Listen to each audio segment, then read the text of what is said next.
kami untuk menjaga kepentingan dari umat Islam, memberikan tamparan dan pelajaran kepada rezim Zionis.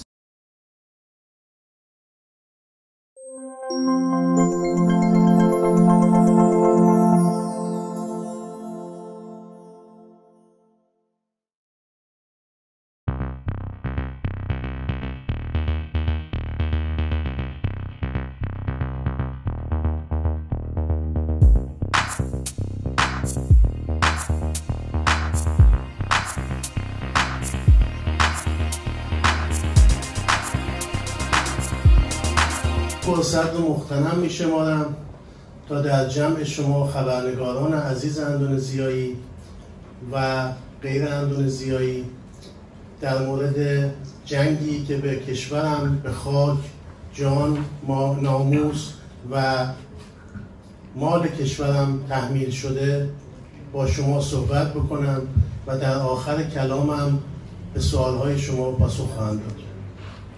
Hari ini kita telah kumpul di sini untuk saya ingin memberikan update berkaitan dengan sebuah perang yang dipaksakan kepada negara saya. Sebuah agresi yang dilancarkan kepada rumah tinggal, tanah air, penghormatan, keluarga dan harga diri kami sebagai bangsa Iran. جمهوری اسلامی ایران در بامداد روز 29 ژوئن در نیمه شب در حالی که در وسط مذاکرات با آمریکا بود به صورت غیرقانونی و متجاوزانه و جنایتکارانه مورد حمله اسرائیل جنایتکار قرار گرفت. میگم غیرقانونی چون بر اساس قوانین بین الملل حمله به هیچ کشوری مجاز نیست. Pada tanggal 13 Juni dini hari, rezim Zionis Israel melancarkan agresi dan serangan yang ilegal terhadap wilayah Republik Islam Iran. Saya menyebutkannya sebagai agresi dan serangan yang ilegal dikarenakan dalam dan atau berdasarkan hukum dan tata tertib internasional. Agresi dengan dalih tersebut tidak dibenarkan dan tidak memiliki status hukum. و میگم متجاوزانه چون رژیم صهیونیستی در این اقدام مورد جنایت حمله به اماکن غیر نظامی و مردم بی‌دفاع در نیمه شب شد و به مراکز مسکونی، ساختمان‌های دولتی، زیرساخت‌های دفاعی، ترابری و تأسیسات هسته‌ای در شهرهای مختلف کشور حمله کرد و خساراتی وارد کرد. Saya menyebutkannya ini merupakan sebuah agresi yang dilakukan oleh pihak yang agresor, yaitu rezim Zionis Israel. Dia melakukan agresi terhadap negara kami, menyerang berbagai fasilitas sipil rakyat yang tidak berdosa, fasilitas industri dari negara kami, berbagai perlengkapan dan juga situs aktivitas nuklir Iran dan juga infrastruktur lainnya. در این حمله خانواده ها، شهروندان غیر نظامی، زنان، کودکان و حتی نظامیان، فرماندهان نظامی که بر سر خدمت نبودند و حتی لباس نظامی بر تن نداشتند و در خواب بودند توسط رژیم صهیونیستی کشته شدند و به چند زیرساخت و اماکن اقتصادی حتی آسیب وارد شد.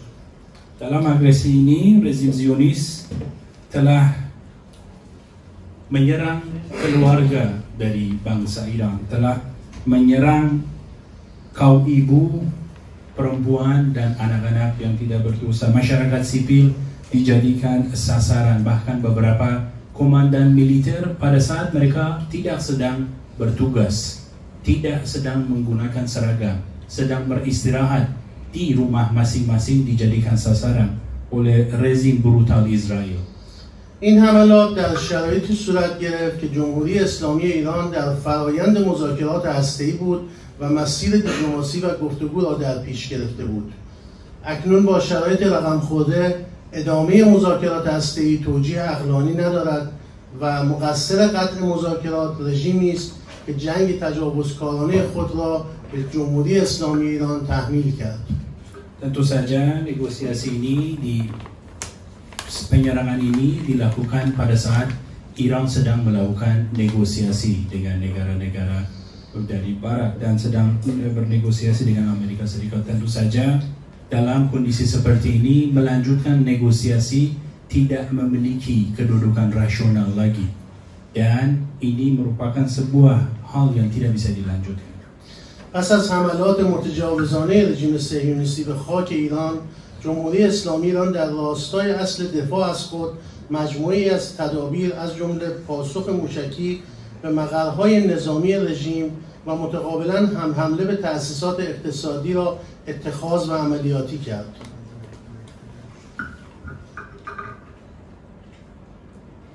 Saya mulai bacakannya dikarenakan saya ingin tepat.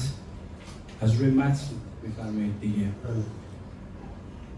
Setelah serangan agresif rezim Zionis terhadap wilayah kami, Republik Islam Iran berdasarkan prinsip membela diri telah mengambil serangkaian langkah, termasuk serangan balasan dengan rudal kepada markas militer rezim Zionis dan menargetkan fasilitas ekonomi mereka.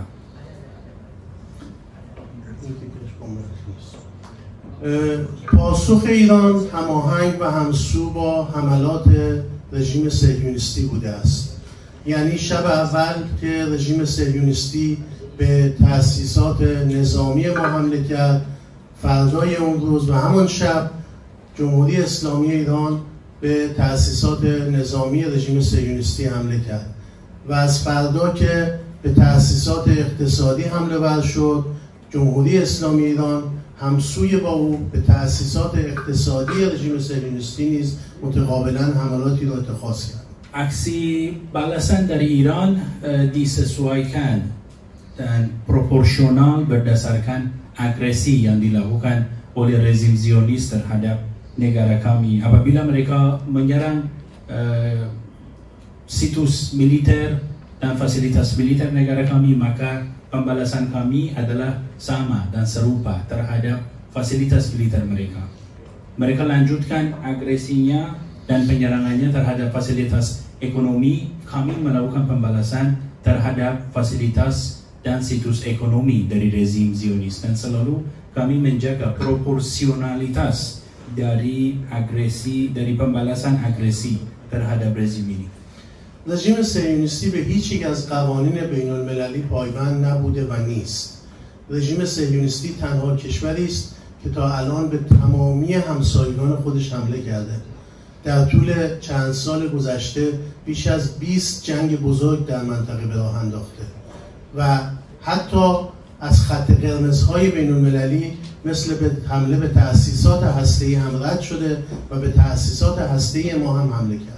Rezim Zionis adalah rezim yang tidak pernah patuh dan bertanggung jawab terhadap tata tertib dan peraturan internasional. Kita lihat bersama bahwa rezim ini telah menyerang tetangga-tetangganya. Hampir semua dari tetangganya telah diserang dan dalam tahun-tahun belakangan ini rezim ini setidaknya telah memulai 20 perang dengan negara-negara kawasan.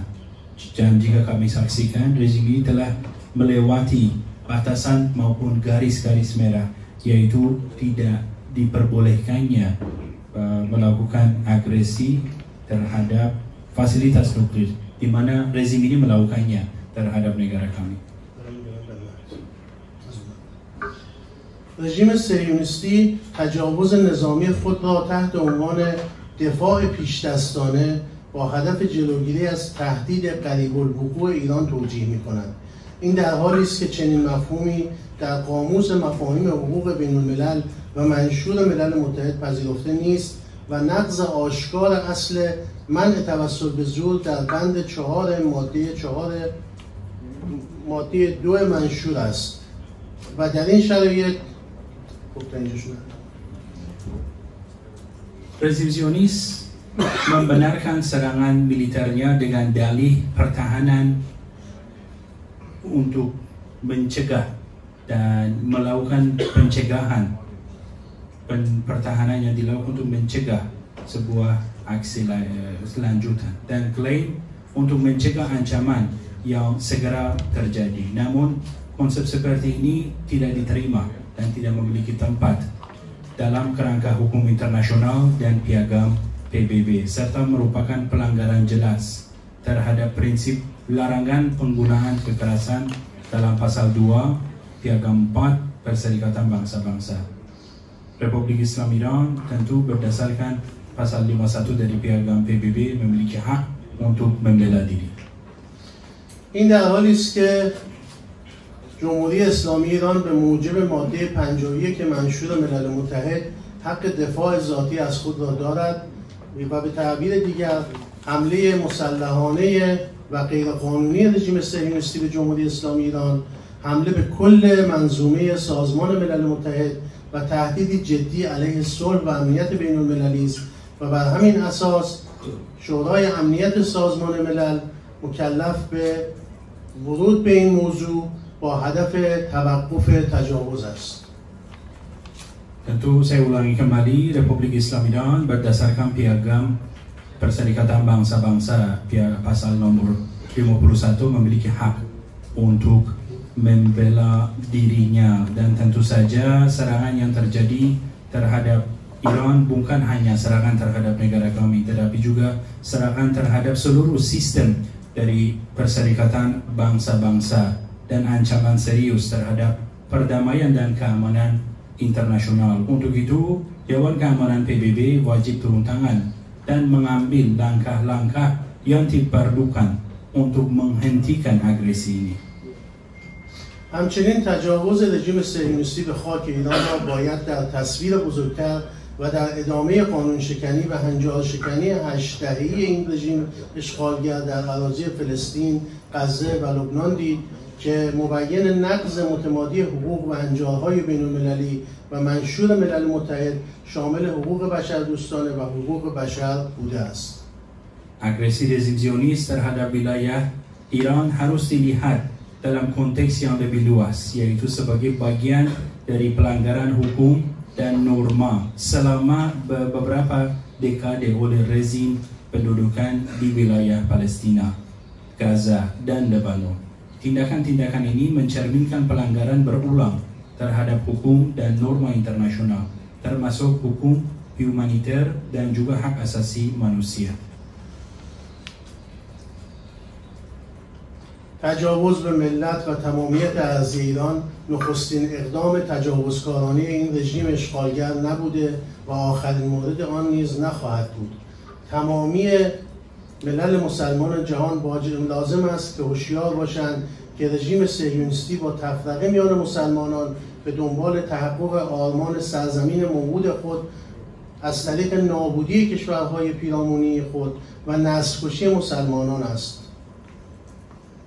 Agresi terhadap rakyat dan kedaulatan wilayah Iran bukanlah tindakan agresif pertama oleh rezim Zionis dan juga bukan merupakan yang terakhir yang dilakukan oleh rezim ini.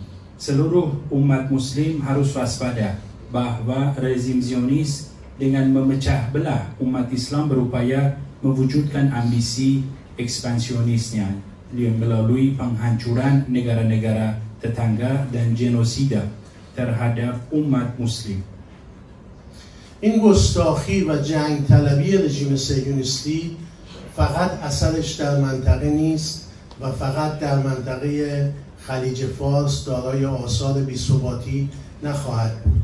این کار موجب بی‌ثباتی منطقه‌ای و حتی بین‌المللی و تأثیر سوء اقتصادی و سیاسی در تمامی ملل دنیا و حتی اندونزی دارد.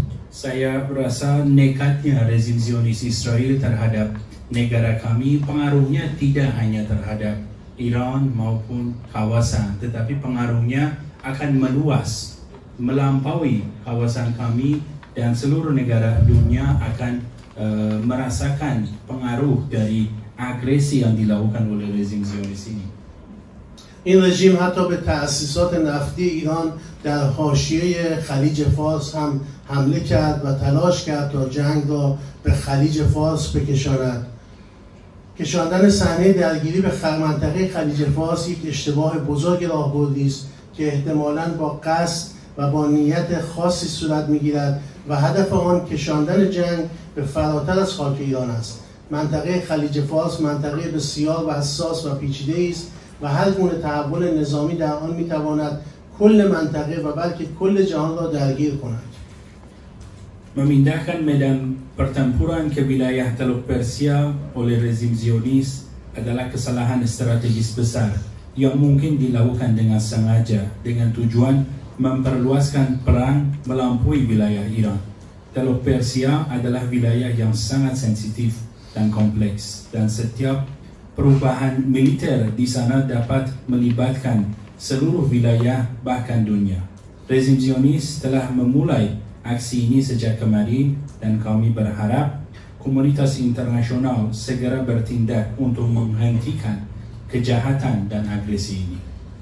این در حالی است که جمهوری اسلامی ایران همواره در حفظ امنیت منطقه خلیج فارس تلاش کرده و این آبراه بین المللی را سعی کرده در امنیت و ثبات نگه داره، چرا که این آبراه برای اقتصاد جهانی و اقتصاد همه کشورهای دنیا تأثیر بسزایی دارد و بی‌ثباتی و ناامنی این آبراه بر اقتصاد کشورهای دیگر تأثیر می‌گذارد. Hal ini terjadi pada saat Republik Islam Iran selama ini melihat dan menganggap diri bertanggung jawab secara penuh terhadap keamanan lalu lintas di jalur lalu lintas internasional, khususnya di perairan internasional seperti di kawasan Teluk Persia, dan Iran selalu berkontribusi positif atas lancarnya arus lalu lintas di perairan internasional.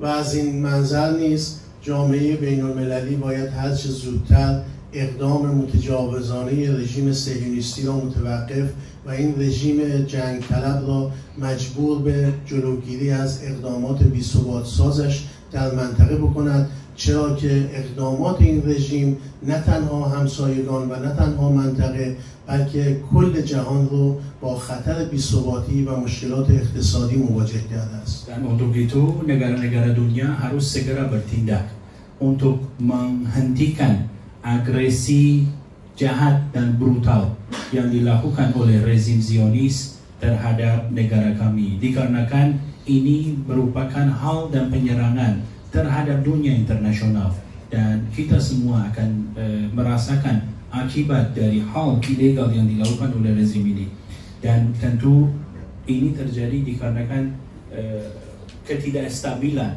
yang dihasilkan oleh serangan ini. در این روزها شاهد تحلیل‌های فراوانی از تحلیلگران اقتصادی و سیاسی دنیا در خصوص آثار مخرب این عملیات وحشیانه و جنگ طلبانه رژیم صهیونیستی بر اقتصاد کشورها دارد و در روزهای گذشته شما می‌بینید که مسئولین اقتصادی اندونزی هم از این موضوع اظهار نگرانی کردند و ما هم برای ثبات و اقتصاد منطقه و دنیا نگرانیم.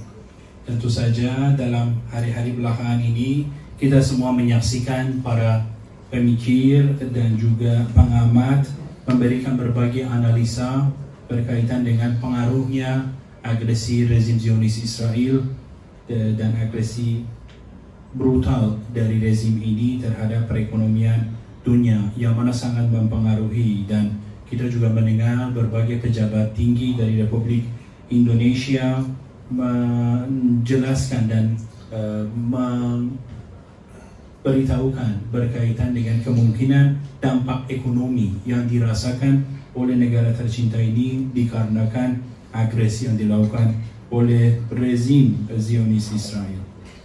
البته بسیاری از کشورهای دنیا و سازمانهای بین المللی اقدامات جنگ طلبانه رژیم صهیونیستی را محکوم کردند و در همین اندونزی من شاهد بودم که در روزهای گذشته دولت محترم اندونزی سازمان‌های اسلامی، سازمان‌های مردم نهاد، شخصیت‌های سیاسی، شخصیت‌های مذهبی، دانشگاهی و بسیاری دیگر از مراکز و شخصیت‌ها با طرق مختلف مثل ارسال دستگل، ارسال نامه، پیام و حتی پیام‌های واتساپی، حتی ملاقات‌های حضوری از جمهوری اسلامی ایران اعلام حمایت و پشتیبانی و از این حرکت جنگ طلبانه رژیم صهیونیستی اظهار براءت کردند و اون رو محکوم کردند. Dan ketika dunia berlangkah dan memberikan kutukan terhadap agresi brutal yang dilakukan oleh rezim Zionis, kita semua menyaksikan di Indonesia pemerintah, organisasi keislaman, organisasi masyarakat, berbagai tokoh politik, agama, akademisi, kaum pemikir dan cendekiawan melalui berbagai cara melakukan wawancara, mengirimkan surat, menyampaikan pernyataan, membebaskan ada yang mengirimkan karangan bunga, mengirimkan pesan WhatsApp dan lain sebagainya, menyampaikan solidaritas mereka dan dukungan terhadap Republik Islam Iran dan mengutuk secara keras agresi pengecut yang dilakukan oleh rezim Zionis terhadap wilayah dan tanah air kami. البته این محکومیت‌های بین‌المللی کافی نیست و شما می‌دانید که رژیم صهیونیستی به هیچ قاعده، قانون و عرف بین‌المللی پایبند نیست و لذا حتما سازمان‌های بین‌المللی، حتما شورای امنیت و حتما مجموعه کشورهای جهان و کشورهای آزاد و کشورهای اسلامی باید در کنار هم رژیم صهیونیستی رو اول مجبور به جلوگیری از گسترش جنگ، دوم توقف جنگ بکنند و تا وقتی که رژیم صهیونیستی به عملات خودش ادامه بده ما چاره‌ای جز حملات مدافعانه خودمون، ادامه عملات مدافعانه خودمان نخواهیم داشت. Dan tentu saja menurut saya kutukan internasional itu baik tetapi belum cukup. Dan dikarenakan rezim Zionis merupakan sebuah rezim yang tidak pernah patuh dan tidak pernah menghormati norma dan peraturan internasional, maka tidak banyak yang bisa diharapkan dari rezim ini agar patuh terhadap norma internasional. Untuk itu saya menghimbau seluruh negara-negara dunia agar menekan rezim ini agar pertama mencegah perluasan wilayah perang kepada wilayah lainnya. Kedua, segera menghentikan agresi brutal dan pengecut ini terhadap wilayah dan tanah air kami. Dan saya ingin menyampaikan bahwa selama agresi pengecut ini terhadap wilayah kami berlangsung, kami sebagai negara Iran tidak memiliki jalan keluar lain dan tidak memiliki pilihan lain kecuali melakukan aksi balasan terhadap rezim Zionis.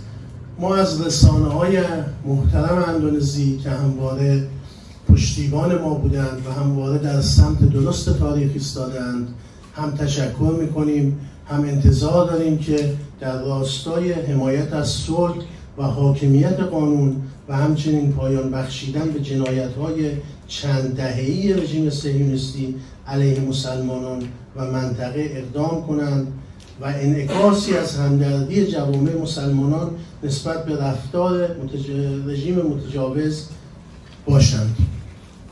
Dan tentu saja saya ingin mempergunakan kesempatan ini untuk mengucapkan apresiasi dan terima kasih kepada seluruh insan pers di Indonesia dikarenakan telah berdiri di sisi dan pihak yang benar dari sejarah dan selalu menyuarakan perdamaian dan menekankan supremasi hukum dan menyampaikan pemberitaan yang mendukung umat Islam dan negara-negara Islam. Tentu saja ini merupakan sebuah hal yang begitu penting bagi kami dan tentu kami apresiasi hal tersebut.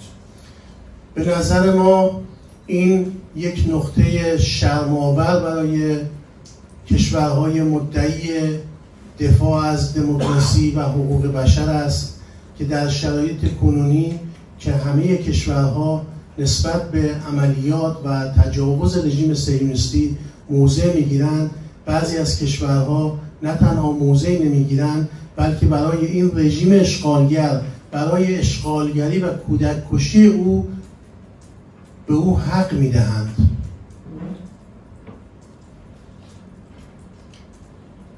Dan momen ini menjadi titik maupun momen bersejarah yang sangat memalukan bagi pihak-pihak dan negara-negara yang selama ini menamakan diri pembela hak asasi manusia, pembela nilai-nilai demokrasi. Dikarenakan mereka tidak mengutuk rezim Zionis dan tidak mengutuk agresi rezim Zionis dan tidak mengambil posisi maupun prinsip, malah sebaliknya mereka memberikan dukungan, menyampaikan dukungan terhadap aksi brutal yang dilakukan oleh rezim Zionis dan juga mendukung rezim ini yang melakukan rezim pembunuh anak-anak di dunia.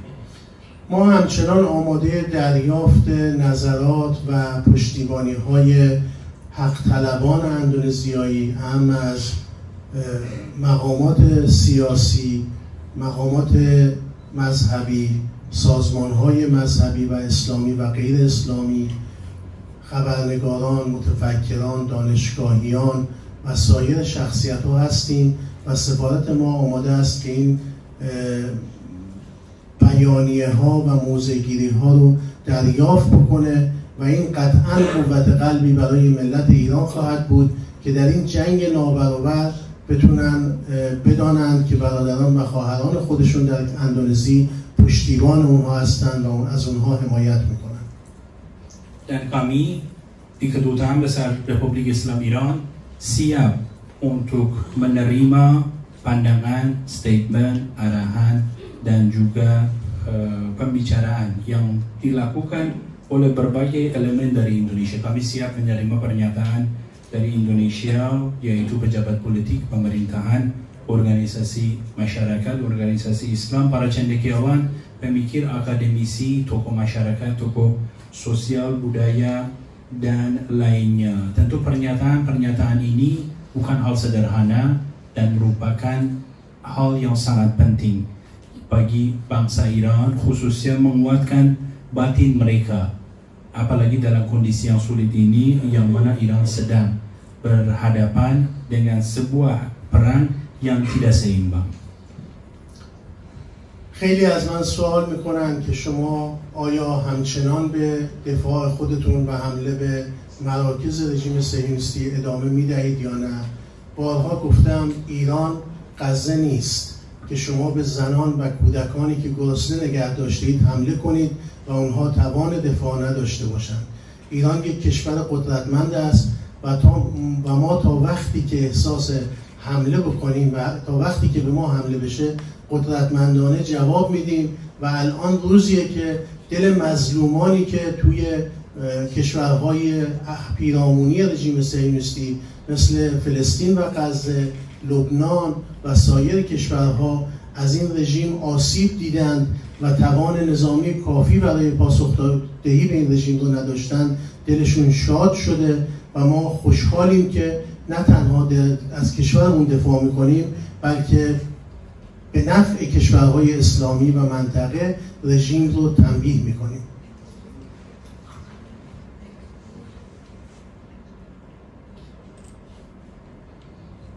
Banyak yang bertanya kepada saya selaku Duta Besar Republik Islam Iran, apakah Iran akan melanjutkan aksi bela dirinya dan serangannya terhadap rezim Zionis? Jawabannya adalah selama Iran diserang dan agresi masih terus berlanjut, tentu kami akan melanjutkan bela diri, aksi bela diri terhadap negara kami. Saya berkali-kali dalam kesempatan sebelumnya menyampaikan bahwa Iran bukan merupakan Gaza yang tidak memiliki kemampuan untuk membela dirinya. Iran bukan Gaza yang mana rezim Zionis menyebarluaskan kelaparan di tengah masyarakatnya, membunuh anak-anak dan kaum ibu-ibu, kemudian menyerangnya.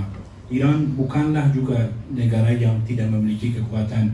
Kami adalah negara yang sangat kuat, yang mampu memberikan pembalasan dan bela diri. Dan ini menjadi momentum yang sangat penting bagi negara-negara yang dizalimi oleh rezim Zionis, khususnya bangsa Palestina di jalur Gaza, khususnya bangsa Lebanon, dan juga berbagai negara lainnya. Ketika mereka melihat Iran dengan kekuatannya memberikan pelajaran kepada rezim Zionis, mereka senang dan gembira. Dan kami pun senang dan gembira. Karena pertama, kami membela negara kami. Kedua, karena kami untuk menjaga kepentingan dari umat Islam, memberikan tamparan dan pelajaran kepada rezim Zionis. در پایان صحبتم از شما رسانه‌های محترم تشکر می‌کنم و مطمئن باشید که خبرها و رپورتاژهایی که شما منتشر می‌کنید در دفاع از حق و حقیقت و در دفاع از مظلومین اثری بیش از موشک‌های ما دارد و خوشحالم که در کشوری خدمت می‌کنم که رسانه‌هاش در سمت درست تاریخ ایستادن و به دنبال اجرای رسالت رسانه خود برای بیان حق و حقیقت و روشنگری افکار عمومی هستند. از همه شما سپاسگزارم.